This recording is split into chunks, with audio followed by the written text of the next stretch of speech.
O Arrow 3, ou em hebraico Hetz Shalosh, né?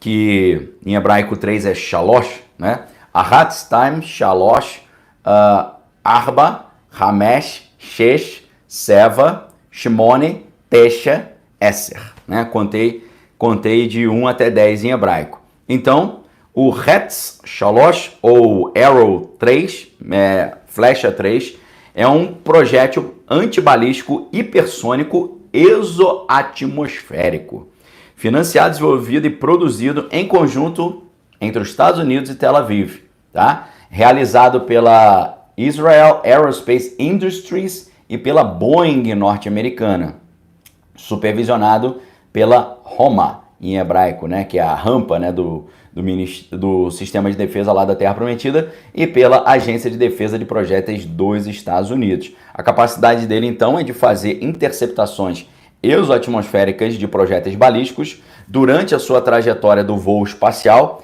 incluindo também os ICBMs, os projéteis balísticos intercontinentais, Intercontinental Ballistic Missiles, tá? Que esses ICBMs ou os BMs, os projéteis balísticos, podem transportar ogivas nucleares, mas também ogivas químicas, ogivas também de natureza biológica e também convencional, tá? Então, esse projétil, que é o Flecha 3, ele tem capacidade de desvio de motor, né? Porque o veículo de combate ele pode mudar drasticamente de direção, permitindo que ele gire para ver os satélites ou os projéteis que se aproximam. O alcance dele é por volta de 2.400 quilômetros de distância, tá? Segundo o presidente da Agência Espacial lá da Terra Prometida, o Arrow 3 ele pode servir como um equipamento também, presta atenção, não apenas anti-projétil balístico, mas também anti-satélite, o que torna Tel Aviv um dos poucos países do mundo capaz de destruir satélites em órbita, ok?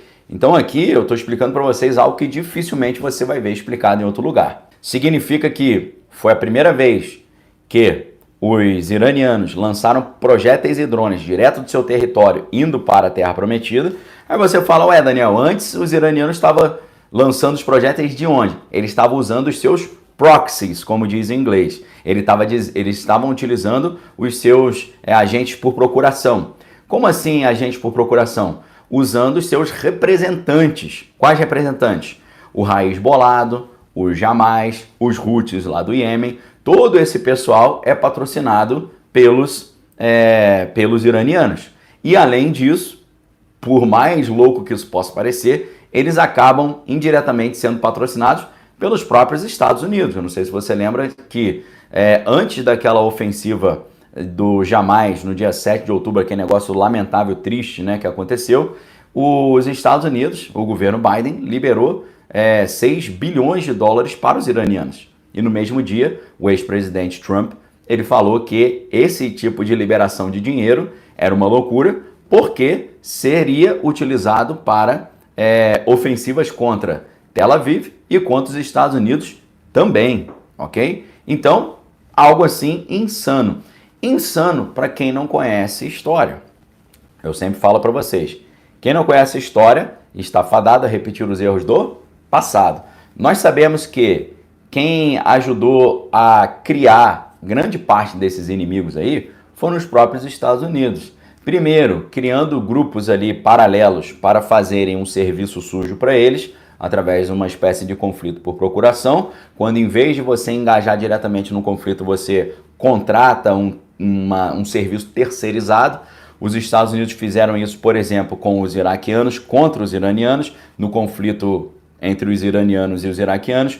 Fizeram isso patrocinando os Mujahideen, que era um grupo lá dos barbudos do Oriente, contra o pessoal de Moscou. Depois fizeram isso também financiando os outros grupos lá, que traduzindo para português se chama A Rede. Quem se lembra de um grupo muito preocupante, muito sinistro, que o nome dele, um grupo lá do Oriente Médio, que traduzido o nome dele era A Rede, tá? Coloca aí para mim se você sabe, A Rede, traduzindo da linguagem arábica para português, A Rede.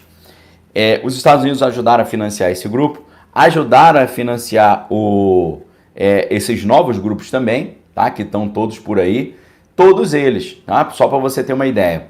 Em 2013, nós quase tivemos um terceiro grande conflito mundial. Talvez você não saiba disso. Você não sabe, mas eu sei, e boa parte dos meus cabelos brancos é por causa disso, tá?